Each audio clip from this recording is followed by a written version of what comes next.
मनोजवं मारुततुल्यवेगं जितेन्द्रियं बुद्धिमतां वरिष्ठं वातात्मजं वानरयूथमुख्यं श्रीरामदूतं शरणं प्रपद्ये।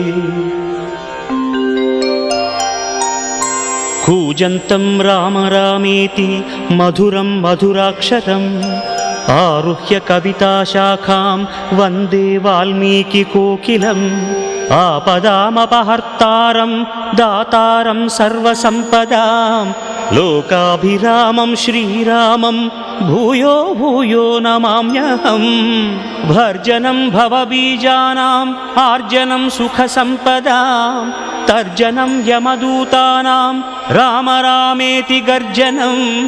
रामो राजमणिः सदा विजयते रामं रमेशं भजे।